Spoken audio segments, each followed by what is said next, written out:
1 जुलाई से लागू होने वाले इन चारों कोड की बात करें तो सरकार ने काफी पहले ही इन्हें तैयार कर लिया था, लेकिन जुलाई में इन्हें लागू करने की तैयारी हो चुकी है, जिसके बाद कर्मचारियों के काम को लेकर बड़ा बदलाव देखने को मिलेगा। कर्मचारियों की इन हैंड सैलरी में कमी आएगी, लेकिन कर्मचारियों और कंपनी की तरफ से पीएफ ज्यादा जमा होगा। इसके साथ ही ग्रेजुइटी में भी बढ़ोतरी होगी। आपको चारों कोडों के बारे में विस्तार से बताते हैं। पहला कोड है सोशल सिक्योरिटी कोड। इसके तहत कर्मचारियों की वेतन का स्ट्रक्चर बदल जाएगा। ईएसआई और ईपीडीओ की सुविधाओं में बढ़ोतरी होगी। असंगठित क्षेत्र, गिग्स वर्कर्स, प्लेटफॉर्म वर्कर्स को ईएसआई का लाभ मिलेगा।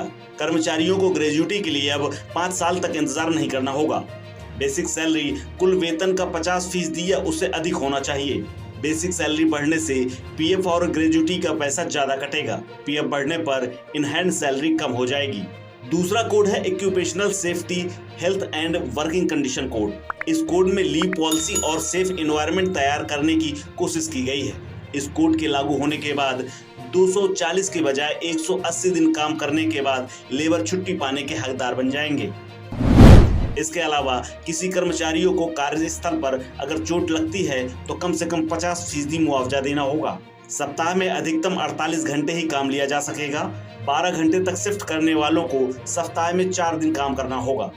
इसके साथ ही 10 घंटे की शिफ्ट करने वालों को 5 दिन काम करना होगा। दिन में 8 घंटे की शिफ्ट करने वालों को सप्ताह में 6 दिन काम करना होगा। तीसरा कोड है इंडस्ट्रियल रिलेशन कोड। इस कोड में कंपनियों के हितों का ध्यान रखा गया है। इन्हें कई मामलों में छूट दी गई है। नया कोड लागू होने के बाद 300 से कम कर्मचारी वाली कंपनियों को छूट मिलेगी। ये कंपनियां सरकार की मंजूरी के बिना छटनी कर सकेंगी। 2019 में इस कोड के तहत कर्मचारियों की सीमा 100 थी। नए कोड के तहत 2020 में बढ़ाकर 300 किया गया है। चौथे कोड में वेज के बारे में नियम तय किए गए हैं। इस कोड में पूरे देश में मजदूरों को न्यूनतम मजदूरी देने का प्रावधान किया गया है। इसके तहत सरकार पूरे देश के लिए कम से कम न्यूनतम मजदूरी तय करेगी।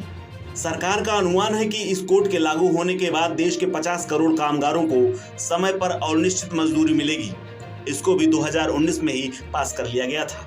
हालांकि कुछ राज्यों में अभी तक चारों श्रम कानूनों के तहत नियम नहीं बनाए गए हैं। श्रम और रोजगार राज्य मंत्री रामेश्वर तेली ने लोकसभा में एक प्रश्न के उत्तर में कहा था, केवल 23 राज्य और केंद्र शासित प्रदेशों ने सैलरी कानून के तहत मसौदा नियमों को प्रकाशित किया है। बता दें कि बीते साल दिल्ली में श्रम एवं रोजगार मंत्रालय के सचिव अपूर्व चंद्रा ने कहा था कि नए कोड के आने से कर्मचारियों के लिए काम के घंटों में लचीलापन आएगा।